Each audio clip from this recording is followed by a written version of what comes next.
المصطفیٰ trust اور یہ نسخہ جمل پرچی اور اس طرح تقریباً روز 1000-1500 پرچیاں پہ ادھر ادھر لکھے ہوتے ہیں اور لوگ استعمال کرتے ہیں. تو کیا یہ المصطفیٰ کر کے جو اگر لکھا گیا ہے کیا وہی نا، ال سے تو اور پھر وہ تاکید ہو گئی نا کہ وہی مراد ہے اور کوئی مراد نہیں ہے. صرف مصطفیٰ ہوتا تو اور بھی مصطفیٰ ہو سکتے ہیں.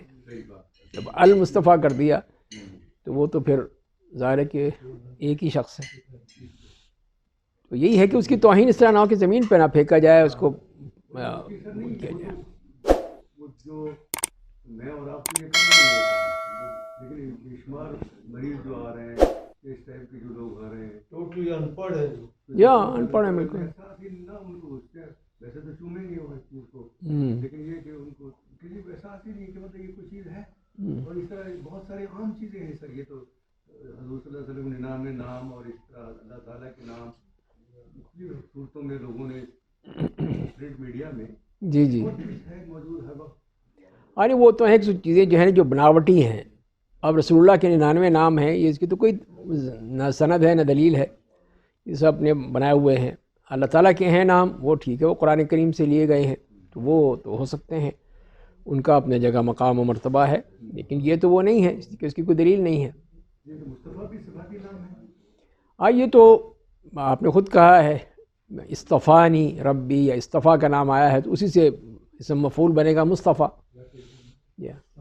چنا ہوا.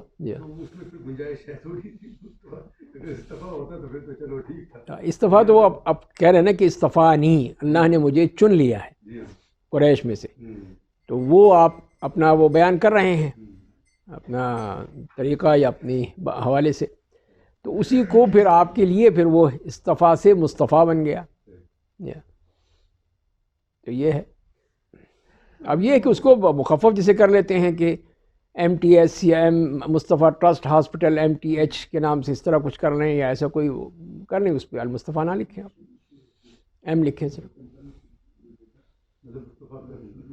بخاری میں حدیث بھی نہیں ہے جی جو اس میں 4 یا 5 نام نبی صلی اللہ علیہ وسلم آپ نے بتایا. جی بالکل. اس میں دوسرے کہا ہے کہ میں عاقب ہوں، حاشر ہوں، ماہی ہوں، یہ ہیں وہ نام جو بتائے آپ نے 4 نام اس میں. ایک تھوڑی سی کلیریفیکیشن مانگے، غیبت میں جو کیا مطلب اس کو ڈیفائن کیسے کریں گے؟ جیسے ابھی ہمیں کئی لوگوں کے بارے میں کچھ پتہ ہی نہیں ہے، لیکن ہم آگے پیچھے سے سنتے ہیں چیزیں تو پھر اس کے نام کے ساتھ وہی ہم مشہور کرنا شروع کرتے ہیں، آگے چلا دیتے ہیں. کیا یہ غیبت کے سلسلے میں اگر فار ایگزامپل کسی بھی ابھی سیاسی لیڈر کا کیا ہمیں کردار کا تو پتہ ہی نہیں ہے، جی ہاں بالکل، لیکن جو آگے پیچھے سے ہم سنتے ہیں کہ اس نے فلاں جگہ یہ کر دیا وہ کر دیا، تو وہی چیز ہم چلا رہے ہیں آگے، تو کیا یہ غیبت میں آئے گا سر؟ نہیں غیبت میں نہیں آئے گا، یہ اس طرح آ جائے گا جیسے اس میں حدیث جو آتی ہے کہ کفا بالمرء کذبا ان یحدث بکل ما سمع، کہ انسان کے جھوٹا ہونے کے لیے کافی ہے کہ وہ جو کچھ بھی سنے وہ بیان کر دے. تو یہ ہے، تو اس طرح یہ بیان کرنا ہی غلط ہے. جب آپ کو اس کا نہیں پتہ، سنی سنائی باتیں ہیں کہ چلا آ رہا ہے کہ ہاں فلاں یہ ہے فلاں وہ ہے، تو ہم بھی فوراً ہی شروع کر دیں، تو یہ غلط طریقہ ہے. اگر آپ کو ہے پتہ ہے، آپ جانتے ہیں اس کے بارے میں، تب تو آپ کہیں، لیکن آپ جانتے نہیں، بس سنی سنائی باتیں ہیں، جیسے آج کل کا دور ہے، یا اسی پروپیگنڈا، بس کہ فلاں چور ہے، ڈاکو ہے، فلاں بدکار ہے، یہ ہے وہ ہے، تو اس طرح کی باتیں کرتے ہیں جب آپ کو علم ہی نہیں ہے، نہ آپ کی کوئی وہ آپ کی کوئی تحقیق ہے، نہ اس کے اوپر آپ کے بس ثبوت ہے، تو آپ کیوں گالیاں دے رہے ہیں اس کو؟ تو یہ غلط بات ہے. اسی لیے پھر یہ بتا دیا کہ جو کچھ بھی سنے آدمی تو پہلے تحقیق کرے. ہمیں یہی بتایا گیا، قرآن نے یہ حکم دیا ہے کہ اذا جاءکم فاسق بنبأ فتبینوا، اس کے بارے میں پہلے تحقیق کرو،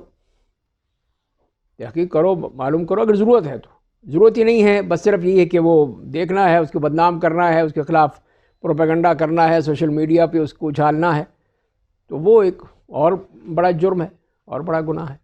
تو ڈاکٹر صاحب ان کو بھی کوئی نفع ہوتا ہے جس کی غیبت ہو رہی آخرت؟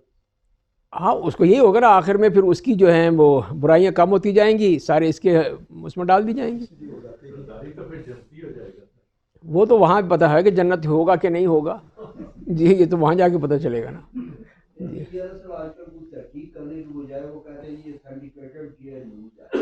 کوئی نہیں ایسی، وہ تو ہے جب یہ بریکنگ نیوز اور اس طرح کی باتیں سب کرتے ہیں کیا ہوتی ہے، بعد میں اگلے دن پتہ چلتا ہے جھوٹ تھا سر. نہیں سر، اگر ویسے بھی اگر سچ بھی ہو تو پھر تو غیبت ہے نا. ہاں اور اگر جھوٹ ہے تو بہتان ہے. بہتان ہے جی، لیکن سچ بھی اگر ہے جھوٹ ہے تو غیبت ہے جی. لیکن سر قرآن میں تو کہا گیا نا کہ برے الفاظ سے نہ پکارو. جی ہاں، کیا پتا وہ بندہ ایک اس میں برائی ہے، کل وہ اپنی اصلاح کر لیتا ہے، وہ ٹھیک ہو جاتا ہے، اچھے رستے پہ آ جاتا ہے، تو پھر اس کو کیا آپ نے ایک نام ڈیفائن کر دیا، اس کو پھر تھرو اس کو کیے جا رہے ہیں، لیکن وہ اس نے توبہ کر لی، وہ اپنے صحیح رستے پہ آ گیا، تو وہ تو اس کے مطابق کرا گیا. تبھی تو منع کیا گیا کہ برے الفاظ سے نہ پکارو دوسرے کو. آپ قاضی فائز عیسیٰ والی لاجک پیش کر رہے ہیں. یہ بات لمبی ہو جائے گی، ابھی بات ہوئی تھی، یہ ڈسکشن کے قابل ہے یہ بات. ہاں سر یہ واقعی لمبی بات ہے، جی اس میں بڑے یہ جو بات جو ہے یہ کافی مشکل بات ہے، تو خاص کر موجودہ اس زمانے کے حساب سے یہ دیکھنا پڑے گا ہمیں، خصوصی طور پہ جس وقت آپ اپنے نمائندے یا جو ہیں سربراہ آپ ان کو الیکٹ کرتے ہیں، تو ابھی ہم یہ کہیں گے جی میں نے تو نہیں دیکھا زرداری کو یہ کچھ کرتے ہوئے، میں نے خود تو نہیں دیکھا، تو میں صرف اگر اپنے تک ہی محدود رکھوں گا اپنے اور اسی کے اوپر ہی منتج کروں گا اپنے ریزلٹس کو، تو پھر اور سارے اگر یہی کرنا شروع کر دیں گے تو پھر کیا ہوگا؟ نہیں وہ تو جب میں تو یہ کہہ دیا نا کہ کوئی بھی چیز جو ثابت نہیں ہے اور جھوٹ ہے تو اس کو پھر نقل کرنا یا جو کچھ بھی سنا فوراً اس کو آگے بریکنگ نیوز دے کے فارورڈ کر دینا، شیئر کر دینا، یہ سب چیزیں یہ غلط بات ہے. یہی غلط ایک چیز آپ کا کوئی تعلق ہی نہیں ہے، کچھ نہیں ہے، بس چسکے لینے کے لیے، مزے لینے کے لیے، اور پھر وہ جھوٹ کی فیکٹری لگانے کے لیے وہی چل رہا ہے سارا ہمارے ملک میں. تو کسی کو بھی بخشنے کی بات تو ہے ہی نہیں، کوئی اچھی بات کہی جائے کسی کے بارے میں نہیں، ہر ایک کے بارے میں یہی ہے کوئی بھی ہو، تو یہ چیز غلط ہے. اب کیا پتہ اس کی جو تو آگے کیا ہوگا وہ تو اللہ ہی جانتا ہے، لیکن یہاں ہم نے تو اپنا معاملات نامہ تو خراب کر لیا نا، اس کا معاملہ تو الگ ہے، وہ توبہ کرتا ہے نہیں کرتا ہے وہ اللہ تعالیٰ جانتا ہے. لیکن وہی بھی ہم آئیں گے سر. ارے وہی ہے، وہی میں نے عرض کیا نا کہ وہی جھوٹ کہا کہ کفا بالمرء کذبا، کہ وہ جھوٹا ہونے کے لیے کافی. اب اس سے زیادہ وہ جھوٹا ہے تو دروغگو ہو گیا، پھر وہ ہر وقت جھوٹی جھوٹ بولتے ہیں، جیسے کہ ہمارے آج کل کی یہ چینل بیٹھے ہوئے ہیں یا سوشل میڈیا ہے، سوائے جھوٹ کے وہاں پہ کچھ بھی نہیں ہے. سچی بات تو شاید ہی کوئی ہوتی ہو، سب جھوٹ ہی جھوٹ ہوتا ہے اپنے. سچی بات بھی ہے تو وہ غیبت میں ہے پھر. ہاں وہ بھی ہے، نہیں وہ ویسے میں کہہ رہا ہوں کہ کوئی اچھی بات بھی کہیں تو وہ تو پتہ ہی نہیں چلتا اب اس جھوٹ کے سمندر میں کہ اچھی بات کیا ہے اس کی، وہ بھی نہیں پتہ چلتی، وہ سمجھتے یہ بھی جھوٹ ہوگا. لیکن اگر کہیں کسی کو کوئی علم ہو کسی کے متعلق، جس طرح کہ وہ ایک آتی ہے حدیث، وہ انصاریوں کی آنکھوں میں کچھ خرابی والی بات، وہ کیا چیز ہے سر؟ وہ حدیث جو ہے میرے ذہن میں نہیں ہے مجھے. کوئی اس طرح کی کوئی حدیث ہے کسی اس میں کہ وہاں پر کہ کوئی شادی کے لیے کسی نے کچھ کہا تو اس نے کہا کہ دیکھ لینا ان کے. ہاں وہ حدیث میں آتا ہے کہ ان کی آنکھوں میں کچھ اس قسم کا کچھ ہوتا ہے، تو بس یہ کہا تو وہ تو ایک عمومی چیز ہے کہ کسی قوم کے حوالے سے کہ بھئی یہ قریش میں یا عربوں میں یا اس علاقے کے لوگوں میں اس قسم کی بات ہے، تو وہ کوئی الزام نہیں ہے، کوئی اتہام نہیں ہے، بلکہ وہ تو صرف یہ ہے کہ ایک عادت کو بیان کرنا ہے. اور پھر جیسے کہ اس میں مشورے کے لیے کہا ہے کہ اگر تم سے کوئی مشورہ کرتا ہے تو اس کی خیر خواہی کا جذبہ کرتے ہوئے اس کو مشورہ دے دو. تو اب یہ ایک چیز تھی وہ آپ نے بتا دی کہ اس کا خیال رکھنا بس. تو یہی ہے کہ اگر کسی کے بھائی جی پٹھانوں میں یہ ہوتا ہے، جی پنجابی اس طرح کی بات کرتے ہیں، فلاں یہ کرتے ہیں وہ کرتے ہیں، تو یہ ایک عادت ہے، ایک عادت ایک قوم کے ایک طریقہ ہے، تو وہ اس میں تو کوئی وہ غیبت نہیں ہے کسی بذات اس کی کہ فلاں شخص ایسا ہے، وہ غلط ہوگا. لیکن من حیث القوم اگر کسی کی کوئی بات کی جا رہی ہے تو وہ اس میں نہیں آتی، الا یہ کہ غلط ہو، الا یہ کہ وہ ہوئی غلط جھوٹ ہو تب تو وہ پکڑا جائے گا. لیکن ایک ہے کہ ایک اس قوم میں یا اس علاقے کے لوگوں میں، اس قبائل میں کوئی ایسی بات ہوتی ہے تو جو بتانا کوئی حرج نہیں ہے، تو اس میں تو کوئی مسئلہ نہیں ہے، وہ بتائی جا سکتی ہے. اس میں یہ آتا ہے نا، اسی لیے کہ آپ جیسے کہ سید عائشہ رضی اللہ تعالیٰ عنہ کے سامنے یہ کہ کسی چور کی یا کسی ایسے شخص کی بات ہوئی تو انہوں نے اس کو ذرا برا بھلا کہا، تو وہی آپ نے کہا کہ تم اس کے لیے پھر یہ کیوں کہتی ہو، یہ مت کہو، کہنے سے بھی منع کر دیا، حالانکہ وہ چور ہے تو اس کو جو برا بھلا کہا تو اس کے لیے آپ نے منع کیا کہ اس کے لیے اس گناہ کو آسان مت کرو. مطلب یہ ہے کہ جب ایک طرح سے وہ مشہور ہو جائے گا، شہرت ہو جائے گی کہ یہ کہا ہے سیدہ عائشہ نے، یہ کہا ہے ام المؤمنین نے، یہ کہا ہے، تو مطلب یہ ہے کہ وہ پکا چور ہو گیا. تو اسی لیے پھر آپ نے منع کیا کہ اس طرح مت کہو، کہنے سے منع کیا اس کو. تو یہ ہے اس نے ایک غلط کام کیا ہے، اس کی سزا ملے گی، لیکن یہ تو نہیں ہے کہ وہ سراپا اب وہ گناہ گار ہو گیا. تو اس کے عمل سے نفرت ہے، اس شخص سے نفرت نہیں ہے، یہ کہنے کا مقصد. جو اعمال ہیں وہ ہیں، تو اس میں جو غلط ہیں سو غلط ہے، جو صحیح ہیں وہ سامنے آنے چاہیے. غلط کو پھر پڑھ اس میں نیت یہ ہو کہ اس کو بدنام کرنا، اگر یہ نیت یہ ہو کہ اس کے شر سے دوسروں کو محفوظ رکھنا، کوئی فرق ہے دونوں باتوں میں؟ اور لیکن نیت کا معاملہ تو اللہ کے پاس ہے کہ اس کے پاس نیت کیا ہے، وہ ہم تو نہیں جان سکتے، نہ ہم کہہ سکتے ہیں کہ میری نیت تو یہ تھی. نیت کیا تھی وہ تو اللہ کے علم ہے. تو اب وہ یہ کہ کوئی مشورہ کرتا ہے، جیسے کہ کوئی شخص باقاعدہ آپ کے پاس آتا ہے کہ میں فلاں جگہ پہ کوئی رشتہ کرنا چاہتا ہوں اپنی بیٹی کا، بہن کا، تو اس کے بارے میں آپ بتا دیں اس شخص کے بارے میں. اب اس کا فرض ہے کہ جو بھی ہے بتائے اس کو، نیگیٹو ہو پازیٹیو ہو سب بتائے اس کو، وہاں چھپانے کا حکم نہیں ہے پھر.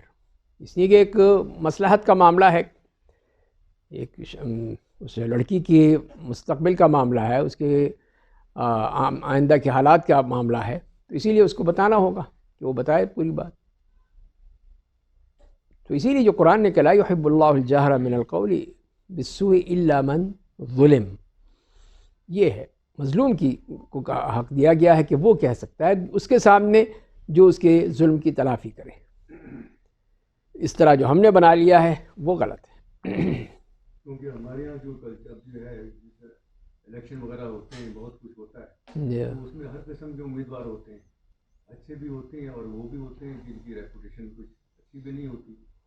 اب اس میں لوگ جو ہیں ایک دوسرے کو بتاتے بھی ہیں کہ یہ فلانا بندہ ہے، اس میں یہ گڑبڑ کی تھی، تو اس سے بچ کے رہنا یا یوں کرنا وغیرہ وغیرہ. جی ہاں، ایک عام رجحان ہے ہمارے یہاں الیکشن کے زمانے میں خاص طور یعنی اگر کوئی پوچھتا ہے تو ٹھیک ہے، آپ جو آپ کے علم میں ہے بتا دیں، اگر کوئی پوچھتا نہیں ہے تو ٹھیک ہے، باقی اس کا معاملہ ہے، وہ اللہ کے یہاں بھگتے گا اسے. سنی سنائی پہ جی ہاں، وہی میں نے عرض کیا کہ وہی ہے جب آپ کے علم میں ہے، آپ سے پوچھتا ہے کہ یہ بھائی میں اس کو ووٹ دوں یا نہ دوں، یہ کیسا آدمی ہے کیسا ہے، تو آپ سے جب پوچھ رہا ہے اگر آپ کے علم میں ہے تو بتا دیں، نہیں ہے تو آپ کہتے ہیں مجھے نہیں معلوم، میں نہیں جانتا کون ہے. اپنے طور پہ کچھ نہیں جی ہاں، اپنے طور پہ نہیں کہ آپ خود ہی وہ تانے بانے بن کے جی ہاں بناتے رہیں کہ نہیں یہ واقعی یہ ہے یہ وہ ہے، یہ بات غلط ہے.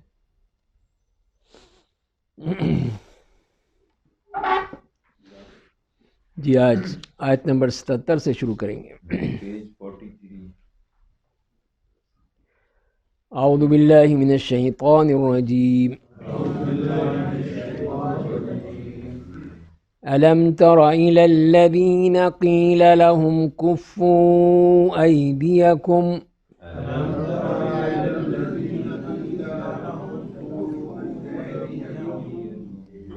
وأقيموا الصلاة وآتوا الزكاة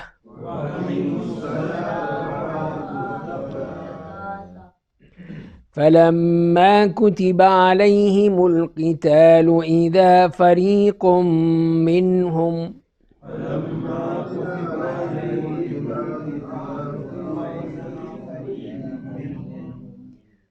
يخشون الناس كخشية الله أو أشد خشية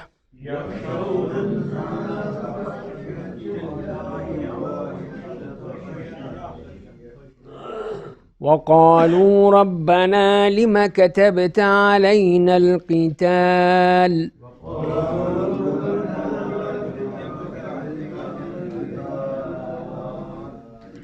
لولا أخرتنا إلى أجل قريب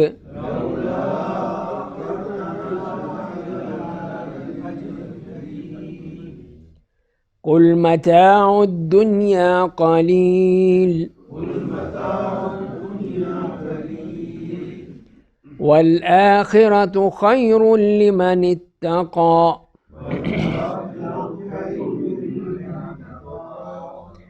ولا تظلمون فتيلا أينما تكونوا يدرككم الموت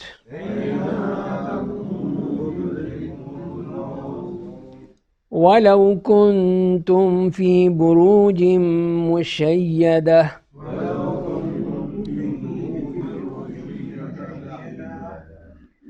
وإن تصبهم حسنة يقولوا هذه من عند الله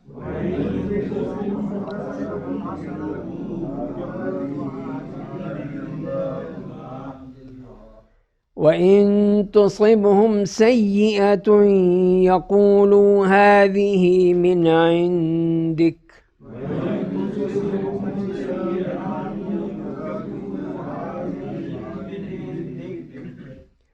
قل كل من عند الله فما لهؤلاء القوم لا يكادون يفقهون حديثا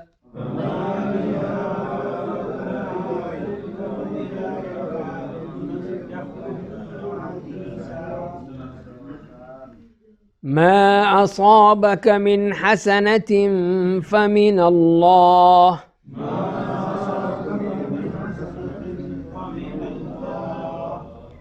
وما أصابك من سيئة فمن نفسك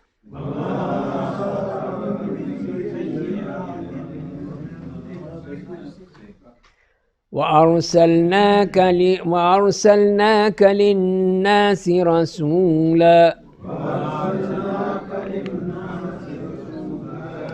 وكفى بالله شهيدا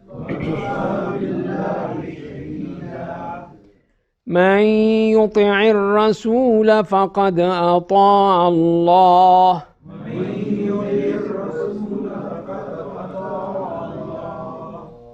ومن تولى فما أرسلناك عليهم حفيظا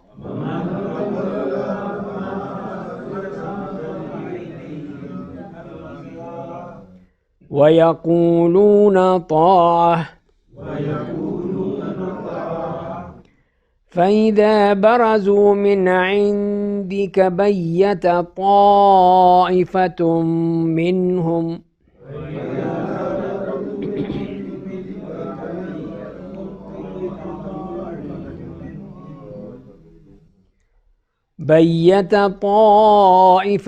منهم غير الذي تقول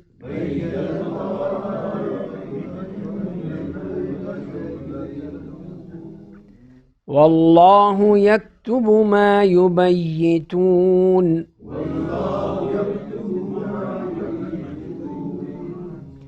فأعرض عنهم وتوكل على الله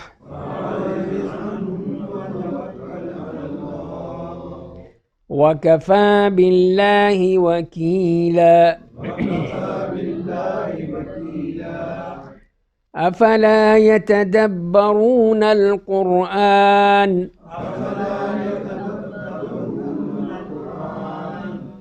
ولو كان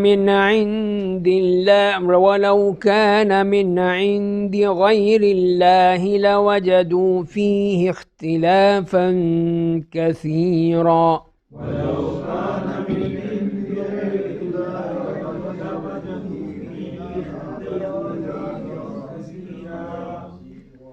وإذا جاءهم أمر من الأمن أو الخوف أذاعوا به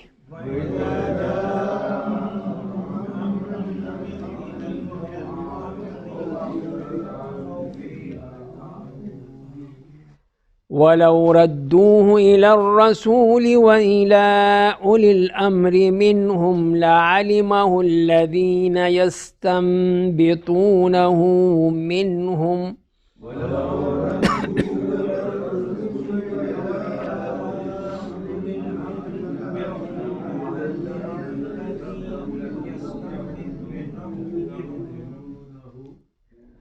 وَلَوْلَا فَضْلُ اللَّهِ عَلَيْكُمْ وَرَحْمَتُهُ لَاتَّبَعْتُمُ الشَّيْطَانَ إِلَّا قَلِيلًا.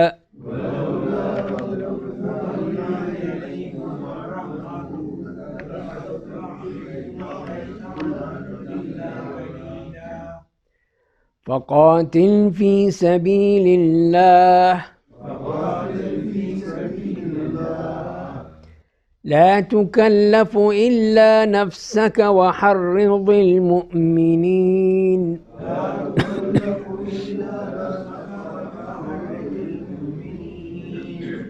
عسى الله أن يكف بأس الذين كفروا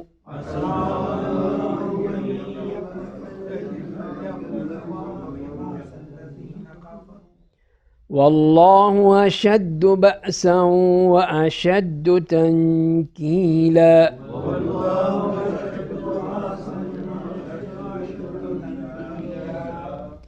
من يشفع شفاعة حسنة يكن له نصيب منها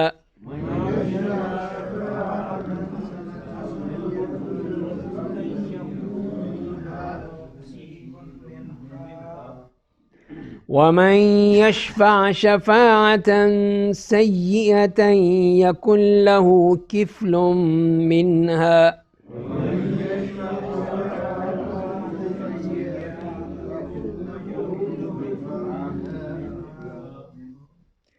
وكان الله على كل شيء مقيتا.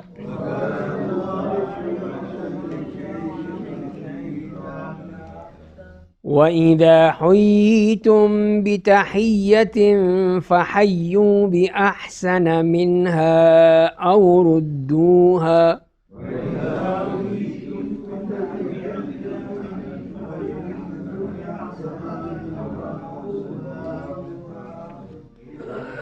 إِنَّ اللَّهَ كَانَ عَلَى كُلِّ شَيْءٍ حَسِيبًا.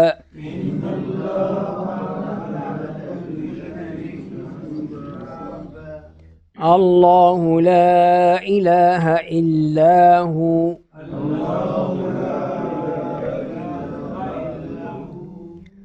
لَيَجْمَعَنَّكُمْ إِلَى يَوْمِ الْقِيَامَةِ لَا رَيْبَ فِيهِ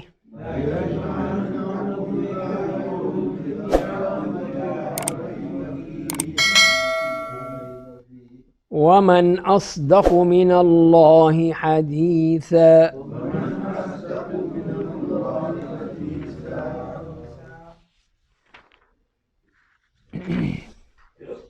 جیسے کہ ہم پچھلی آیات میں پڑھ چکے ہیں کہ اس میں بھی جہاد فی سبیل اللہ اور قتال کے بارے میں بیان کیا گیا ہے، اور اس میں یہی تاکید کی گئی کہ تم اپنی تمام احتیاطیں پوری کرتے ہوئے، چاہے تم اکیلے ہو یا جماعت ہو، اللہ کی راہ میں جہاد کرو. اور پھر ان لوگوں کے بارے میں خاص طور پہ منافقین کے کردار کا تذکرہ فرمایا ہے کہ یہ لوگ تو جانے کے لیے تیار نہیں ہوتے ہیں، اور پھر جب ان کو کوئی مال غنیمت کی بھنک پڑتی ہے تو پھر بڑا افسوس کرتے ہیں کہ کاش میں ان کے ساتھ ہوتا تو مجھے بھی مل جاتا. تو فرمایا کہ اللہ کی راہ میں قتال کرو ان لوگوں سے جنہوں نے اللہ کے لیے جو ہے وہ دنیا کو بیچ دیا ہے آخرت کے بدلے میں، آخرت لینا چاہتے ہیں. اور جو بھی اللہ کی راہ میں اس طرح شہید ہوتا ہے تو یا وہ واپس آ جاتا ہے تو اللہ تعالیٰ اس کو اجر عظیم عطا فرمائے گا.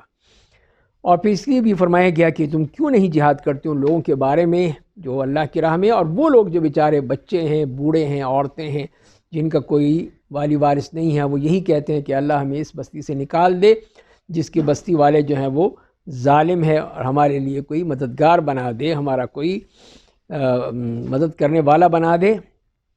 اور پھر یہ بھی بتا دیا کہ ایک تو وہ لوگ ہیں جو کہ اللہ کی راہ میں قتال کرتے ہیں، اور دوسرے وہ لوگ ہیں جو کہ کافر ہیں، جو سبیل طاغوت کے راہ میں قتال کرتے ہیں۔ اور انہی کے لیے فرمایا کہ فقاتلوا اولیاء الشیطان، تو شیطان کے ان ساتھیوں سے قتال کرو، اس لیے کہ شیطان کی چالیں تو کمزور ہوتی ہیں۔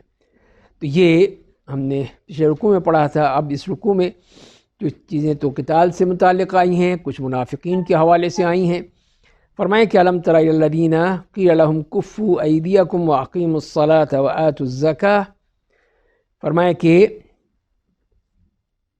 کیا آپ نے ان لوگوں کو نہیں دیکھا جن سے یہ کہا گیا کہ اپنے ہاتھ روکے رکھو اور نماز قائم کرو اور زکوٰۃ ادا کرو۔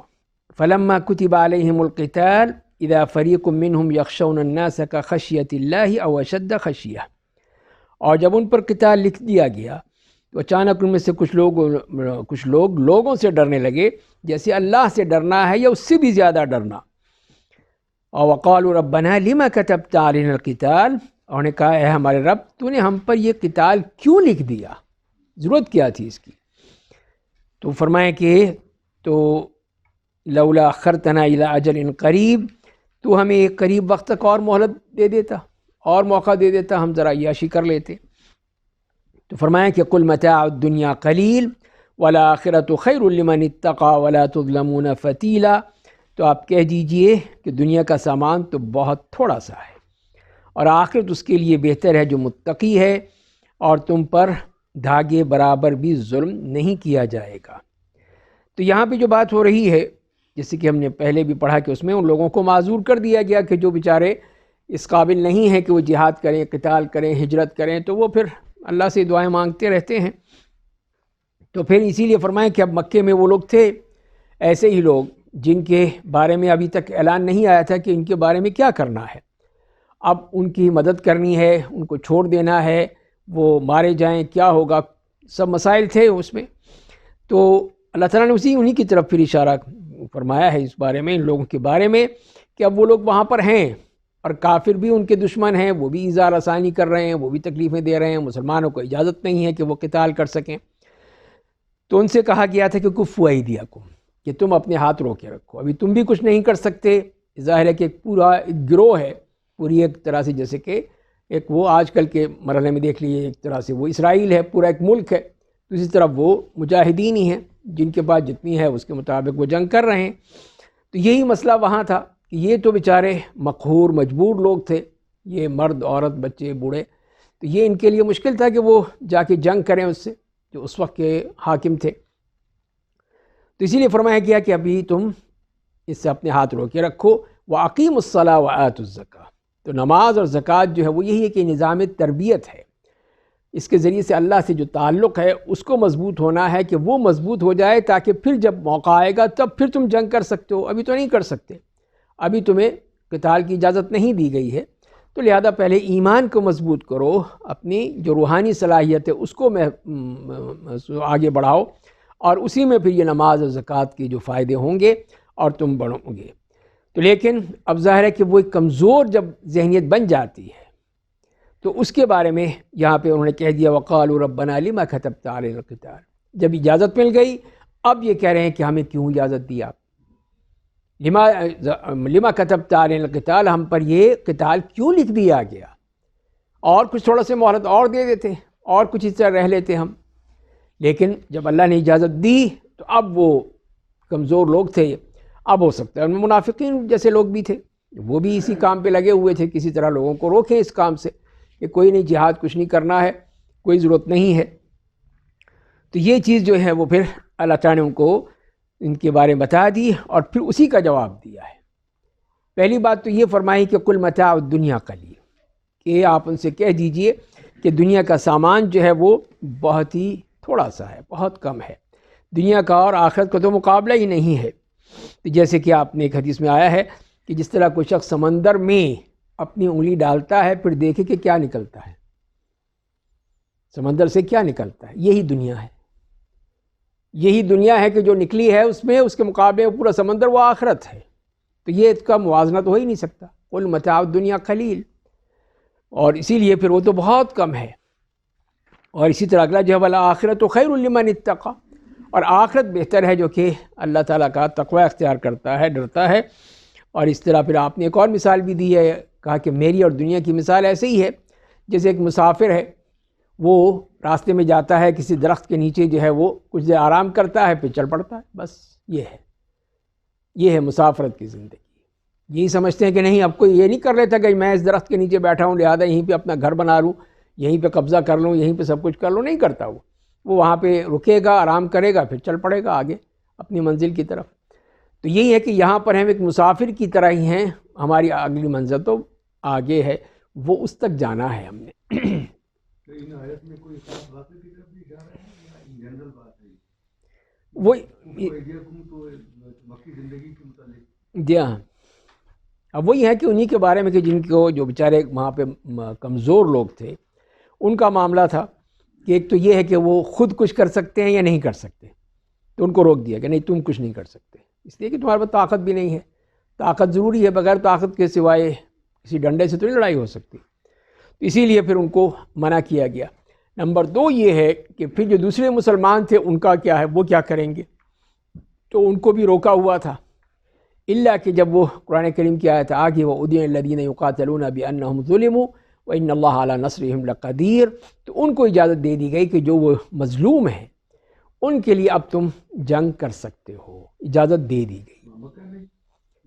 مکے والے میں ہو جہاں پہ بھی ہو، ظاہر اصل تو مکے کے ہی لوگ تھے، مکے والے ہی تھے، تو ان کو اجازت دے دی جو مدینے میں آ گئے. جو مدینے میں آ گئے. جی ہاں، جو مدینے میں آ گئے ان کو اجازت دے دی گئی کہ اب تم ان مظلوموں کے لیے قتال کر سکتے ہو. اور پھر اس کے بعد اگلا مرحلہ آیا، پھر وہ غزوہ بدر پیش آیا، پھر دوسرے غزوات پیش آ گئے سب. اب اس میں اجازت آ چکی تھی. تو اب یہ ہے کہ اب ان مسلمانوں کو اس طرح ان کی دفاع ہوا اور ان کے لیے مدد بھی آ گئی، ان کو ایک جوش اور ولولہ بھی مل گیا کہ اب مسلمان جو ہے ہماری مدد کر سکتے ہیں. اور یہی ہوا. پھر ظاہر ہے کہ پھر وہ اگلے مسائل ہوئے، لیکن ایک ولولہ مل گیا کہ اب ہم جو ہے طاقت رکھتے ہیں، ہمارے مسلمان بھائی جو ہے ہماری مدد کر سکتے ہیں. کیونکہ جب وہ ہجرت بخشا، پہلی ہجرت دوسری ہجرت، جی ہاں جی ہاں ظلم سے بچنے کے لیے نکلے. جی ہاں، ظلم سے بچنے کے نکلے تھے. بالکل لڑ تو سکتے نہیں تھے وہاں پہ. جی ہاں لڑائی لڑ سکے بالکل. برداشت نہیں کرتے رہے. جس طرح حضور صلی اللہ علیہ وسلم کے ساتھ آتا ہے کہ اجڑی ڈال دیتے تھے. جی ہاں، بہت کچھ کیا انہوں نے، بہت کچھ کیا. جی ہاں جی ہاں، اسی میں سب بائیکاٹ میں گزارے. لیکن یہ وہاں پر وہ کفو ایدیکم ہی ہوا وہاں پر. جی ہاں، وہاں پہ یہ اجازت نہیں ملی. اجازت نہیں تھی. جی ہاں،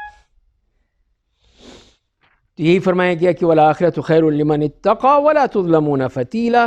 اور تمہیں جو ایک دھاگے کے برابر بھی، جیسے کہ کھجور کی گٹھلی کے درمیان جو ایک دھاگا سا ہوتا ہے وہ ہے فتیلا، تو اس کے بارے میں کہ اس کے برابر بھی تم پہ ظلم نہیں ہوگا. یعنی تم نے کام کرنا ہے، ڈرنا نہیں ہے، کوئی ظلم و ستم جو ہے تم پر نہیں ہوگا، بلکہ اللہ تعالیٰ تمہاری مدد کرے گا. اور اس کے ساتھ ساتھ دوسری بات جو ایک تو پھر وہ بتا دیا ان کے لیے کہ وہ جو ان کا معاملہ تھا کہ دنیا ہی کی محبت ان کے دلوں میں تھی، یا انہوں نے کہا کہ لولا اخرتنا، اور موقع دے دیتا، کچھ دیر اور رہ لیتے، اب یہ قتال میں تمہارے جائیں گے، یہ کیا ہوگا. تو ایک تو وہ ذہن سے نکالا کہ نہیں، دنیا اصل نہیں ہے، متاع دنیا قلیل، تو لہذا تمہیں پھر اس میں کسی قسم کی کوئی وہ خیال نہیں کرنا چاہیے کہ اس میں تم دنیا کی خاطر یہ چھوڑ دو، جبکہ اس کی کوئی اہمیت ہی نہیں ہے.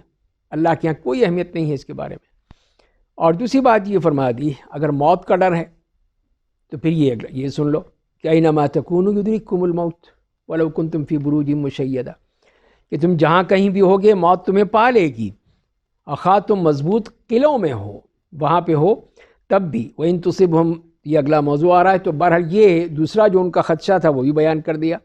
اگر تمہیں یہ ڈر ہے کہ تم مارے جاؤ گے تو موت تو آئے گی، کہیں پہ بھی آئے، میدان جنگ میں آئے گی، تو وہ بہت ہی اعزاز ہے، بہت بڑا مقام ہے کہ وہ تمہیں وہاں موت آ جائے کہ تم اللہ کی راہ میں شہید ہو جاؤ. تو یہ تو بہت بڑا مقام اور مرتبہ ہے اللہ کی طرف سے تمہیں دیے. تو موت تو آنی ہے. اب اگر چاہے تمہارے بستر پر آئے، چاہے میدان جنگ میں آئے، چاہے کسی گاڑی کے ایکسیڈنٹ میں مر جاؤ یا کچھ اور ہو جاؤ، موت تو آئے گی. تو اس سے پھر ڈرنے کی کیا ضرورت ہے؟ تو دونوں طرح سے بتایا دیا کہ دنیا کے لحاظ سے بھی تمہارا جو معاملہ ہے وہ غلط ہے کہ دنیا کی محبت لیے پھرتے ہو، اور دوسری طرف یہ بھی ہے کہ موت سے ڈرنا بھی تمہارے لیے جو ہے وہ کوئی اس سے مفر نہیں ہے، وہ تو آ کر رہے گی، چاہے تم کتنی ہی سیکیورٹی جمع کر لو، کتنی ہی حساب جمع کر لو، موت کا فرشتہ تو آ جائے گا، اس کو کوئی نہیں روک سکتا، جتنی مرضی سیکیورٹی تم بنا لو کچھ نہیں ہوگا، موت تو آ کر رہے گی۔ اسی لیے فرمایا وَلَوْ كُنْتُمْ فِي بُرُوجٍ مُشَيَّدَةٍ، بڑے تم نے بڑے بڑے برج بنا لیے، قلعے بنا لیے، بڑی سیکیورٹی کا قائم کر لی، لیکن وہ تو آ کر رہے گی۔ اس کے بعد دوسری چیز ایک اور بیان فرمائی کہ وَإِن تُصِبْهُمْ حَسَنَةٌ يَقُولُوا هَٰذِهِ مِنْ عِنْدِ اللَّهِ، یہ انہی لوگوں کا ہی معاملہ ہے کہ انہی کے بارے میں فرما دیا کہ ان کا معاملہ کیا ہے۔ ان منافقین کے حوالے سے کہہ لیجئے کہ وہ اس قسم کی باتیں وہی کر سکتے ہیں کہ اگر انہیں کوئی بھلائی پہنچتی ہے تو کہتے ہیں تو اللہ کی طرف سے ہے، اللہ نے دیا ہے ہمیں۔ وَإِن تُصِبْهُمْ سَيِّئَةٌ يَقُولُوا هَٰذِهِ مِنْ عِنْدِكَ، اور اگر کوئی برائی ہوتی ہے، کوئی جو چیز پسند نہیں آتی، کہتے ہیں کہ ان کی وجہ سے ہے، سیدھی وہ رسول اللہ پہ ڈال دیا جیسے۔ تو اس کا یہ جواب دیا قُلْ كُلٌّ مِّنْ عِنْدِ اللَّهِ، کہ ہر چیز جو ہے وہ اللہ کی طرف سے ہے، سب اللہ کی طرف سے ہیں۔ فَمَا لِهَٰؤُلَاءِ الْقَوْمِ لَا يَكَادُونَ يَفْقَهُونَ حَدِيثًا، تو فرما دی کہ آپ کہہ دیجئے کہ سب اللہ کی طرف سے ہے، پھر ان لوگوں کو کیا ہے کہ وہ بات کو سمجھتے کیوں نہیں ہیں، اس کو سمجھنے کی ہے، سمجھتے کیوں نہیں ہیں، تو یہ چیز بیان کر دی گئی۔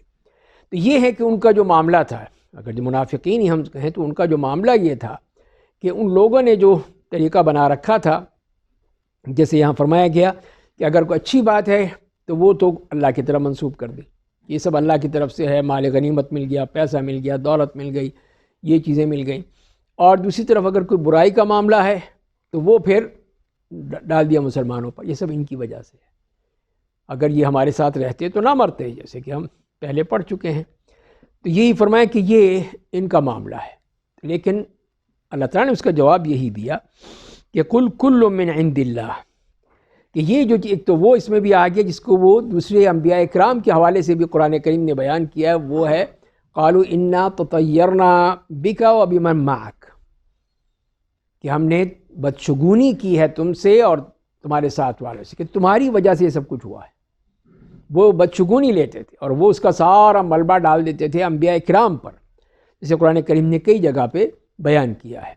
تو وہی معاملہ ہے یہاں پر بھی کہ جب برائی آئی تو وہ رسول اللہ پہ ڈال دی کہ یہ آپ کی وجہ سے ہے۔ تو اللہ تعالیٰ نے جواب دیا قُلْ كُلٌّ مِّنْ عِنْدِ اللَّهِ، کہ آپ کہہ دیجئے کہ سب کچھ اللہ کی طرف سے ہے، چاہے اچھائی ہے یا برائی ہے، لیکن اللہ کے ساتھ ادب کے ساتھ اللہ کی طرف برائی منسوب نہیں کی جاتی۔ یہ ادب ہے اللہ کے بارے میں، ہمیں اس کا کہ یہ نہیں کہا کہ جہاں پہ بھی دیکھیں قرآن کریم میں بھی وہاں کوئی برائی ہے یا کسی قسم کی اور کوئی غلط بات ہے تو وہ اپنی طرف منسوب کی ہے، اللہ کی طرف منسوب نہیں کی، حالانکہ ہر چیز اللہ کی طرف سے ہے۔ جو بیماری ہوتی ہے وہ اللہ کی طرف سے آتی ہے، وہ بھی اللہ کی طرف سے آزمائش ہوتی ہے۔ تو وہاں پہ بھی جو ابراہیم علیہ السلام نے کوئی اذا مرضت فہو یشفینی، جب میں بیمار پڑتا ہوں تو وہ شفا دیتا ہے، یہ نہیں کہا جب وہ مجھے بیمار کرتا ہے تو وہ شفا دیتا ہے، یہ نہیں کہا، بلکہ یہ کہا اذا مرضت، جب میں بیمار پڑتا ہوں، اپنی طرف منسوب کیا۔ تو یہی ہے کہ جو اس قسم کی جو بھی ایسی چیزیں ہیں وہ اللہ کی طرف منسوب نہیں کی جاتی، حقیقت یہی ہے کہ وہ سب چیزیں ہیں اللہ ہی کی طرف سے، اسی نے لکھی ہیں۔ تو اسی لیے یہاں پہ یہ فرمایا میں تھوڑا الجھی ہوں کہ جب آپ کہتے ہیں کہ موت کا فرشتہ آتا ہے، موت کا فرشتہ، تو ایک وقت میں تو دنیا میں کتنے لوگ ایک ٹائم میں مر رہے ہوتے ہیں، تو یہ اس کا کیا کنسیپٹ اور اس کی کیا ڈیلیگیشن ہے، اس کو کیسے ہم سمجھ سکتے ہیں بہتر انداز میں؟ نہیں، جب سے کہا یہی جاتا ہے نا کہ اگر جیسے کہ پاکستان نے حملہ کر دیا یا فوج نے حملہ کر دیا تو اس میں نام تو ایک ہی بندے کا آئے گا نا، کہ یہ جو کمانڈر ان چیف ہے یا چیف آف اسٹاف ہے اس نے حکم دیا، اس نے حملہ کر دیا، لیکن آگے سے اسی طرح وہاں پر ہے، وہاں ملک الموت ایک ہی ہے، وہ تو ایک ہے، لیکن اس کے نیچے اس کے جو اسسٹنٹ ہیں وہ تو بہت سارے ہیں، وہ ظاہر ہے کہ اپنا اپنا ڈیوٹی ادا کرتے ہیں، وہ جو حدیث آتے ہیں جی اس میں یہ چیز آ جاتی ہے۔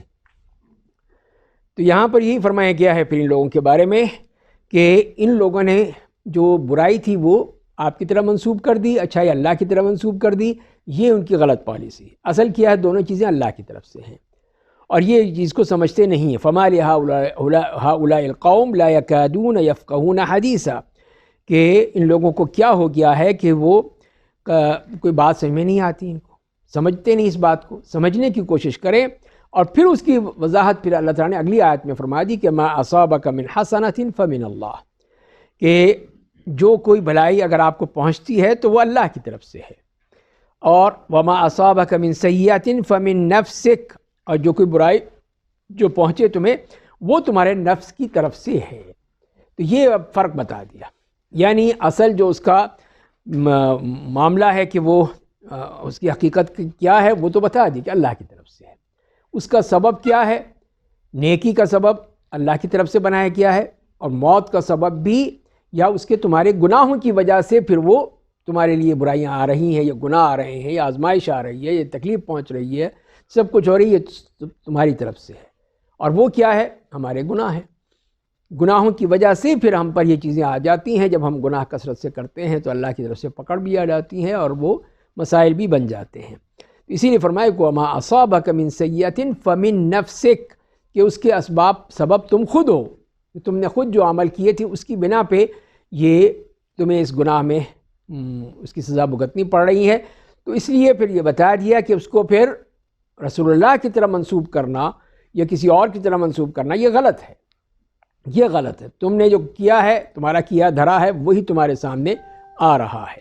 صحیح. یہاں پہ چھوٹی سی کلیریفیکیشن چاہیے. جی جی جو اچھائی تو ہو گئی سر، جی اللہ کی نعمتوں کا نزول ایک شخص کے اوپر ہو رہا ہے، لیکن اس کے بعد یہاں پہ یہ کہا جا رہا ہے کہ جو کوئی آزمائش آئی ہے تم پہ، جو کچھ بھی کوئی بری تمہاری قسمت چیزیں ایسے آئی ہیں، وہ جو ہے وہ تمہارے اعمال کی وجہ سے ہیں. لیکن انبیاء کے اوپر بھی آزمائشیں آئیں، اور بہت زیادہ آزمائشیں وہاں پہ آئیں. اس طرح صالحہ کے اوپر بھی آئیں، اللہ کے جو جی جی تو ان کو اس کی کیا یہ خطاب کس کو کیا جا رہا ہے؟ پہلے تو یہ بات ہے یہاں پہ یہ کلیئر کرنا چاہیے کہ یہ جو ہے خطاب کیا جا رہا ہے کن لوگوں سے. یہ وہ لوگ ہیں جو خاص کر کے اس طبقے کے لوگ تھے جو کہ مکہ مکرمہ میں رہ گئے. یہ بات جو ہے عمومی ہو رہی ہے نا کہ اس میں عمومی آپ کیسے ڈالیں گے؟ دیکھیں سر، بات یہ ہے کہ جو نیک لوگ ہیں، اچھے لوگ ہیں، جنہوں نے ساری زندگی، ان کی زندگی کا جو موٹو ہے کوئی اللہ کی رضا رہی ہے، اور اس کے لیے انہوں نے بہت قربانیاں دی ہیں، بڑی بڑی تکلیفوں سے وہ گزرے ہیں. آپ ان کو کیسے کہیں کہ بھئی تمہاری تم پہ جو تکلیف آئی ہے یہ آیت تو نہیں اپلائی ہو سکتی نا ان کے اوپر؟ کیوں نہیں ہو سکتی؟ آپ یہ دیکھیں، آپ جواب دیجئے، میری اس بات کا جواب دیجئے، کیوں نہیں ہو سکتی؟ کہ اس کو یہ کہا کہ درجات بند کرنے کے لیے نہیں، اب آپ بدل رہے ہیں نا بات کو، بات نہ بدلیے، اس کا جواب دیجئے کہ ان کو کیوں نہیں ان پر یہ چیز آ سکتی. آپ نے یہ کہا ہے، اس کا جواب دیجئے. سر اس لیے مطلب یہ ہے کہ جو نیک لوگ ہیں ان پہ کیسے اسی قسم کی شدید آزمائش کیسے آئے گی؟ یہ تو اس کی سچویشن ڈفرینٹ ہے اس کے ساتھ، وہ ان کے عمل کی نہیں، ایسی بات نہیں ہے. بات سمجھنے کی کوشش کیجئے کہ پہلی بات یہ کہ نیک ہوں، صلحاء ہوں، جو شہداء ہیں، انبیاء کے علاوہ جتنے بھی ہیں، وہ سب فرشتے نہیں ہیں. فرشتہ کوئی نہیں ہے. فرشتے یا معصوم صفت جو تھی وہ انبیاء کرام تھی.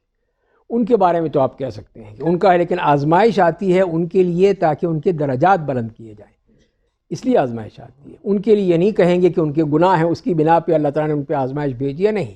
اب ایوب رضی اللہ تعالیٰ علیہ السلام جو ہے، سیدنا ایوب علیہ السلام، ان کے اوپر دیکھ لیجیے کتنی بیماری آئی، کتنی تکلیفیں آئیں، کتنی پریشانی، سب گھر والے چھوڑ کے چلے گئے ان کو. تو یہ کیوں تھا؟ ان کے تو کوئی گناہ نہیں تھے، معصوم تھے، نبی تھے اللہ کے، لیکن ان کے درجات کتنے بلند کر دیے کہ آج بھی آپ پڑھ لیجئے سورہ صاد میں ان کے بارے میں جو اللہ تعالیٰ نے بیان کیا ہے. اسی سے دوسرے انبیاء کرام ہیں. باقی رہا جو دوسری مخلوق ہے، وہ لوگ جو ہے ان میں کوئی بھی فرشتہ نہیں ہے. کوئی بھی ہو، چاہے وہ کتنا بڑا ولی ہے، کتنا بڑا صالح ہے، کتنا بڑا متقی ہے، پرہیزگار ہے، وہ انسان ہے.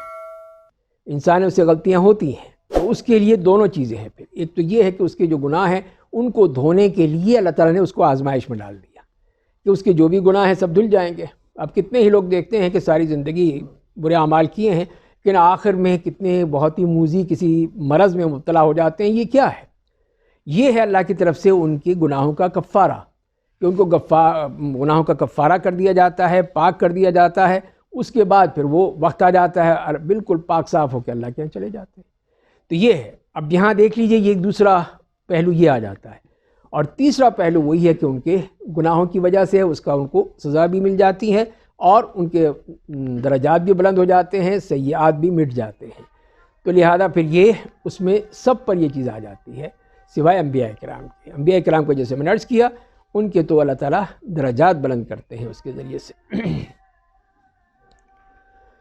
تو فرمایا کہ ما اصابک من حسنۃ فمن اللہ وما اصابک من سیئۃ فمن نفسک وارسلناک للناس رسولا. اور آپ کو ہم نے رسول بنا کر بھیجا ہے. تو یہ بتا دیا کہ اصل چیز تو یہ حسنہ اور سیئہ کا جو مسئلہ ہے یہ سب آپ بتائیں گے. آپ ان کو, آپ اللہ کے رسول ہیں, اللہ کی طرف سے بھیجے گئے ہیں, پیغمبر ہیں. تو ہم نے آپ کو اسی لیے بھیجا ہے کہ آپ لوگوں کو بتائیں, اس باتوں کی طرف توجہ دلائیں کہ نیکی کیا ہے, برائی کیا ہے, تاکہ ان کو معلوم ہو کہ پھر یہ جو حسنہ اور سیئہ کا کانسیپٹ ہے وہ پھر رسول اللہ کے اس پہ آئے. خود سے نہیں ہم کہہ سکتے یہ چیز جو ہے یہ نیکی ہے, یہ چیز برائی ہے, یہ گناہ ہے, یہ ثواب ہے, یہ ہم نہیں کہہ سکتے. ہم پھر وہیں پہ اس کو کہیں گے کہ جو اس میزان میں ہے, جو اس معیار پہ چیز آئے گی اس کے مطابق کہیں گے کہ یہ اچھی بات ہے, یہ بری بات ہے. ہم اپنی طرف سے نہیں کہہ سکتے. یہ سب رسول اللہ کا حق ہے کہ وہ ہمیں بتائیں کہ حسنہ کیا ہے اور سیئہ کیا ہے. وَكَفَى بِاللَّهِ شَهِيدًا. اور اللہ تعالیٰ جو ہے کہ گواہی کافی ہے کہ اللہ تعالیٰ نے ان کو بھیجا ہے, تو اللہ تعالیٰ کی گواہی جو ہے وہ کافی ہے اس معاملے میں جو فرمایا ہے کہ جو اللہ نے بھیجا ہے. اور اس کے بعد جو کہہ دیا کہ مَن يُطِعِ الرَّسُولَ فَقَدْ أَطَاعَ اللَّهَ. جو رسول کی فرما برداری کرے بے شک اس نے اللہ کی فرما برداری کی ہے. وَمَن تَوَلَّى فَمَا أَرْسَلْنَاكَ عَلَيْهِمْ حَفِيظًا. اور جس نے منہ موڑا تو ہم نے تجھے ان پر کوئی نگہبان بنا کر نہیں بھیجا. تو یہاں پر دیکھیے یہ بالکل ہی دوسرے انداز سے بیان کی جا رہی ہے. ہمیشہ کہا ہے اطیعوا اللہ واطیعوا الرسول. یہاں پہ کیا مَن یُطِعِ الرَّسُولَ فَقَدْ أَطَاعَ اللَّهَ. تو یہاں پہ ترجیح دی گئی ہے رسول اللہ کی اطاعت کو. اس کو ترجیح دی گئی ہے کہ جو رسول کی اطاعت کرے گا وہ پھر اللہ کی اطاعت کر رہا ہے. تو مطلب اس کو اصل بنا دیا یہاں پہ. وہ اسی لیے کہ کتنی ہی چیزیں ہیں جس کی اطاعت آپ قرآن کہتا ہے, لیکن جب تک کہ آپ رسول اللہ سے نہیں پوچھیں گے آپ کو پتہ ہی نہیں کیا کرنا ہے. قرآن کہتا ہے اقیموا الصلاۃ وآتوا الزکاۃ. تو باقی اقامت صلاۃ کا کوئی حکم ہے قرآن میں؟ تفصیل بتائی گئی ہے کس طرح کرنی ہے نماز؟ نہیں ہے. آتوا الزکاۃ جب کہا گیا اس کی تفصیل کہاں ہے؟ کہیں نہیں ہے قرآن کریم میں کہ بکری کے اتنے دینے ہیں, اونٹ کے اتنے دینے ہیں, سونا چاندی کا اتنا دینا ہے, کچھ نہیں ہے, کہیں نہیں ہے. تو اسی لیے پھر قرآن کریم کو سمجھنے کے لیے رسول اللہ کی اطاعت ضروری ہے, حدیث کی ضروری ہے. اگر ہمیں حدیث نہیں ہوگی تو قرآن نہیں سمجھ سکتے, ہم اللہ کی اطاعت نہیں کر سکتے. ہم لازمی ہے کہ ہم پھر حدیث سنیں, حدیث دیکھیں, رسول اللہ کی بات سنیں, وہ تفصیل بیان کرتے ہیں. جو بھی مسئلہ ہے, جو بھی کہیں پہ صحابہ اٹکتے تھے, اب کیا کریں, جاؤ بھائی رسول اللہ کے پاس جاؤ, ان سے پوچھ لو. وہاں سے بات کلیئر ہو جاتی تھی, واضح ہو جاتی تھی کہ یہ بات یوں نہیں یوں ہے, اس طرح کرنی ہے. تو یہی اسی لیے کہ من یطع الرسول فقد اطاع اللہ. تو جس نے حقیقی طور پہ رسول اللہ کی اطاعت کی اسی نے ہی پھر اللہ کی اطاعت کی ہے. ان کو چھوڑ کر پھر وہ نہیں کر سکتے. تو یہ چیز جو ہے وہ واضح کر دی یہاں پر کہ رسول اللہ کی اطاعت جو ہے وہ لازمی ہے. قرآن کو سمجھنے کے لیے بھی لازمی ہے کہ ہم رسول اللہ کی اطاعت کریں. سر یہاں پہ اس کا یہ مطلب ہوا ہے کہ احادیث کے اوپر عمل کرنا جو ہے جی جی وہ ضروری ہے, ہوا بالکل لازمی ہے اس کا. تو اس میں ایک چیز آتی ہے, کچھ لوگ کہتے ہیں یہ عمل سنت ہے اور یہ جو ہے یہ اگر کریں تو اس کا اللہ کے نبی صلی اللہ علیہ وسلم نے بتایا ہے کہ جی یہ جو ہے وہ یہ ٹھیک ہے, میں یہ سنت ہے, یعنی وہ فرض نہیں ہے. تو یہ کیسے ہم ان چیزوں کو علیحدہ کر سکتے ہیں؟ بس وہی ہے نا کہ لاعلمی جہالت کی وجہ سے ایسی بات کی جاتی ہے. ورنہ ایک تو سنت اس کو کہا جاتا ہے جو کہ 5 جو احکام ہیں ان کو احکام تکلیفی کہا جاتا ہے. ایک تو فرض ہے, اور ایک مستحب یا سنت ہے, اور مباح ہے, اور مکروہ ہے, اور حرام ہے. یہ جتنے بھی احکام دیے ہیں اللہ تعالیٰ نے, اللہ کے رسول صلی اللہ علیہ وسلم, یہ 5 میں سے خارج نہیں ہوتے, 5 میں ہی ہیں. کوئی نہ کوئی جو بھی ہوگا اس کا حکم ان 5 میں سے کوئی ایک ہوگا. تو یہ ہے یہاں پہ ہی سنت کا لفظ آ جاتا ہے. سنت سے مراد پھر یہاں پہ وہ ہوگی کہ وہ کام جس کا کرنا اچھا ہے اور نہ کرنے سے گناہ لازم نہیں آتا. اس کو مستحب بھی کہہ دیتے ہیں، سنت بھی کہہ دیتے ہیں، نفلی بھی کہہ دیتے ہیں، اور بھی نام ہیں اس کے، لیکن اس سے مراد یہی ہوتی ہے کہ وہ کام جو کہ کرنے سے ثواب ہے، نہ کرنے سے گناہ نہیں ہے۔ وہ کام بھی حضور صلی اللہ علیہ وسلم کرتے تھے۔ میری بات سنی، ابھی مکمل نہیں ہوئی۔ تو یہ ہے وہ فقہی جو ترتیب ہے، وہ ہے یہ 5 میں سے۔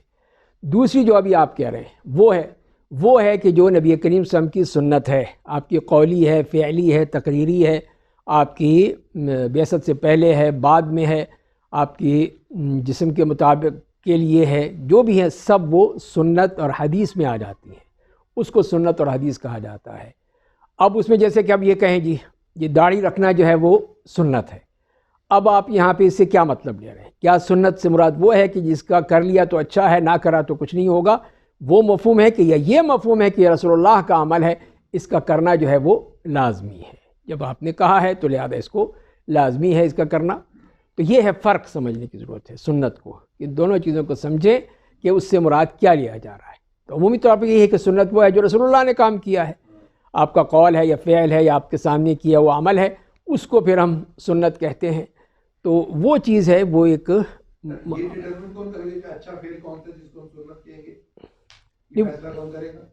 نہیں، وہ جیسے کہ یہ ہے، اب آپ مسجد میں گئے، اذان ہو چکی ہے، آپ نے 2 رکعت تحیۃ المسجد پڑھ لی، تو یہ سنت ہے، سنت ہے، آپ نے کر لیا، آپ کو ثواب مل گیا۔ نہ کریں، نہ پڑھیں، آپ بیٹھ جائیں، گناہ نہیں ہے۔ پر یہ تو حضور صلی اللہ علیہ وسلم کی ہم فالو کر رہے ہیں نا، آپ کیا کرتے تھے، جی جی، آپ تو وہ بھی فرما رہے ہیں نا کہ ایسا عمل جو اچھا عمل ہے وہ کرنا، وہ بھی سنت کہلاتا ہے۔ نہیں، میں نے یہ نہیں کہا، میں نے یہ نہیں کہا کہ وہ اچھے کام جو ہے برل، لیکن میں نے یہ کہا ہے جو رسول اللہ صلی اللہ علیہ وسلم کا جو عمل ہے، جو آپ نے ابھی کہا، قول، فعل اور تقریر، 3 چیزیں ہیں، وہ ہیں نبی کریم صلی اللہ علیہ وسلم کی طرف منسوب ہیں۔ اب ہمارے لیے ان پہ عمل کرنا، ہمیں اس کا حکم دی۔ کچھ چیزیں جو ہیں وہ فرض کے دائرے میں چلی جاتی ہیں، اگر ہم اس دوسری جو تقسیم ہے میں نے بیان کی ابھی، اس کی صورت میں چلی جاتی ہیں کہ وہ فرض ہیں۔ جیسے آپ نے کہا کہ حج کیا آپ نے، یہ آپ کی سنت ہے، لیکن اس کا جو حکم ہے وہ جو مستطیع ہے، استطاعت رکھتا ہے، اس پہ فرض ہو چکا ہے، تو یہاں پہ اس کو سنت نہیں کہا جائے گا، اس کو فرض کہا جائے گا، لیکن اس کے اعمال جو ہیں وہ وہی ہیں جو کہ نبی کریم صلی اللہ علیہ وسلم کی سنت ہے، آپ نے کیے تھے، اسی کے مطابق ہم حج کرتے ہیں، عمرہ کرتے ہیں، تو وہ چیز ہے۔ تو لہذا اس دونوں چیزوں کو الگ الگ رکھنا ہوگا، تب ہم سے ایک تو وہ حکم شرعی، وہ کیا ہے اس عمل کا، اور ایک وہ ہے کہ اس کو نبی کریم صلی اللہ علیہ وسلم نے کیا تھا یا نہیں کیا تھا، یہ دوسرا پہلو ہے۔ 2 پہلو ہیں، ان کو گڑبڑ نہیں کرنا چاہیے۔ لیکن ایک بات تو سر ہوگی نا، باٹم لائن، کہ سنت وہی چیز ہے جو حضور صلی اللہ علیہ وسلم کا عمل ہو چکا ہے۔ جی ہاں، جی ہاں، بالکل، اس کے علاوہ کوئی چیز اور سنت میں نہیں ہے۔ نہیں ہے، یعنی اصل جو اگر رسول اللہ کی طرف جو چیز منسوب کی جاتی ہے وہی ہے جو کہ آپ نے کیا ہے، کہا ہے، کیا ہے۔ باقی ہے کہ صحابہ کرام کے اعمال جو ہیں وہ بھی سنت کہلائیں گے ان کو بھی، لیکن وہ ان کی طرف منسوب کرتے ہوئے، اگر یہ ہے کہ کوئی چیز ہمیں رسول اللہ کے اس میں نہیں ملتی ہے، تو اب اگر ہم تفصیل چاہتے ہیں تو پھر ہم صحابہ کرام کا عمل دیکھتے ہیں۔ اب خلفائے راشدین نے کتنے اعمال کیے جو رسول اللہ نہیں کیے تھے، سیدنا عمر خطاب رضی اللہ تعالیٰ عنہ کی دیکھ لیجئے، ان کی پوری سنت کے سر اس میں تو ذمہ میں نہیں لے کیا لے سکتے ہیں، اس لیے کہ آپ نے یہ کہا کہ علیکم بسنتی و سنت الخلفاء الراشدین المہدیین من بعدی، یا تو اس کو بھی سنت کہا جائے گا، لیکن منسوب ہوگی وہ ان صحابہ کی طرف، کہ ہم یہ کہیں گے سیدنا عمر ابن الخطاب رضی اللہ تعالیٰ عنہ کی سنت ہے، ان کی سنت ہے، تاکہ کوئی اس میں وہ نہ ہو کسی کو۔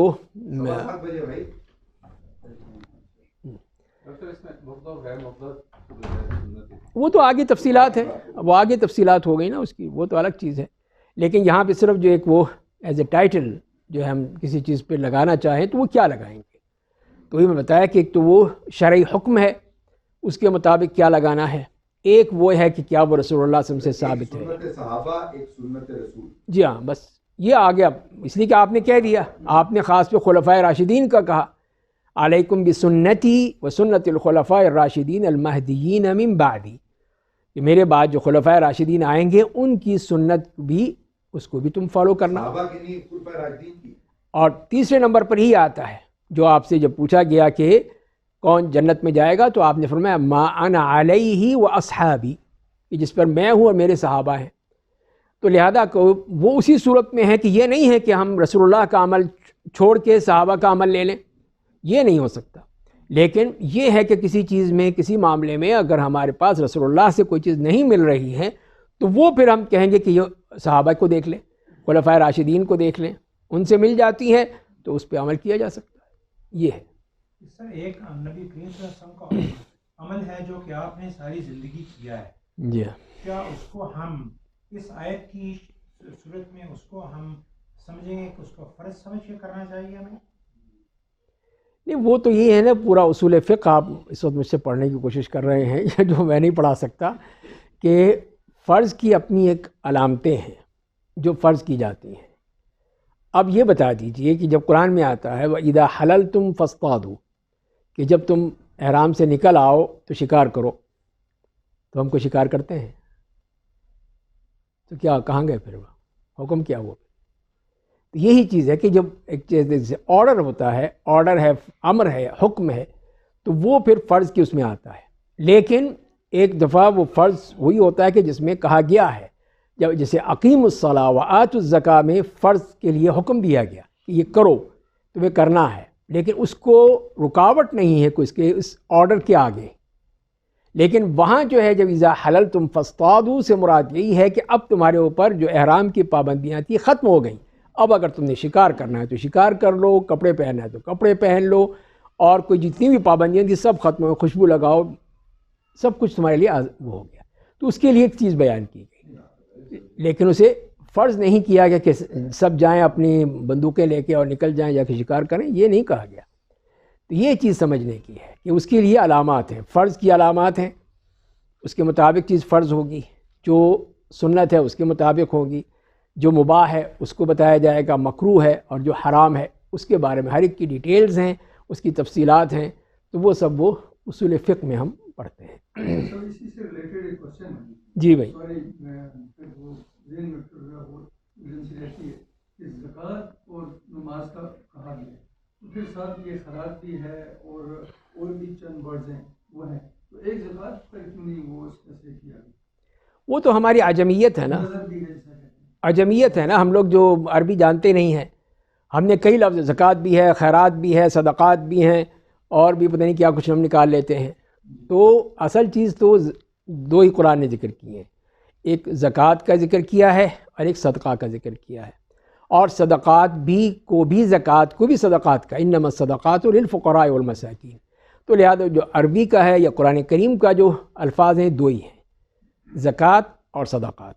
اب اس میں پھر یہ ہے کہ آپ فرق کر سکتے ہیں، ایک وہ ہیں جو کہ فرض ہیں، فرض صدقہ ہے، ایک نفلی صدقہ ہے. جو فرضی ہے وہ زکوٰۃ ہے، جو نفلی ہے وہ آپ نے خیرات کر دیا، اس کو کہہ دیا. یہ فرق ہے اس میں. اس کے بعد جو فرمایا کہ ومن تولی فما ارسلناک علیہم حفیظا، اور جو منہ موڑا تو ہم نے آپ پر کوئی نگہبان بنا کر نہیں بھیجا. مطلب یہ ہے کہ جو نہیں مانتا ہے ٹھیک ہے وہ خود بھگتے گا، آپ کی ذمہ داری نہیں ہے. آپ کو ہم نے کوئی نگہبان، چوکیدار، تھانے دار بنا کر نہیں بھیجا. آپ کا کام یہ تھا کہ آپ بتا دیں. تو آپ نے ارسلنا کا رسولہ جیسے پچھلی آیت میں فرمایا گیا، اور یہاں بھی کہ ومن یطع الرسول فقد اطاع اللہ. تو جو کرے گا، اطاعت کرے گا، وہ پھر پالے گا، جو نہیں کرے گا، منہ موڑ لے گا، تو وہ آپ کی ذمہ داری نہیں ہے. پھر آپ پریشان ہوتے تھے، اسی لیے اللہ تعالیٰ نے تسلی دی ہے کہ آپ پریشان مت ہو. لعلک باخع نفسک، تو یہ اپنے آپ کو ہلاکت میں ڈال دیں گے، ہلاک کر دیں گے. تو اسی لیے پھر آپ کو یہ تسلی دی گئی کہ آپ پریشان نہ ہوں. کرتے ہیں ٹھیک ہے، نہیں کرتے آپ کی ذمہ داری نہیں، آپ نے اپنا کام کر دیا. وَيَقُولُونَ طَاعَةٌ، اور وہ یہی کہتے ہیں، منافقین کا ہی معاملہ ہے کہ ایک اور ان کی خصلت کہ وہ کہتے تو یہی ہے کہ اطاعت کرو، اطاعت کرو، مانو، لوگوں کو بتانے کے لیے یہ مانو، اور رسول کی بات مانو، اللہ کی بات مانو. بڑے وہ تقریریں جھاڑتے ہیں. لیکن مسئلہ کیا ہے؟ فَإِذَا بَرَزُوا مِنْ عِنْدِكَ، جب آپ کے پاس سے وہ نکل جاتے ہیں تو کیا کرتے ہیں؟ بَيَّتَ طَائِفَةٌ مِّنْهُمْ غَيْرَ الَّذِي تَقُولُ، تو ان میں سے ایک گروہ رات کو اس کے خلاف مشورے کرتا ہے جو وہ کہہ رہا تھا.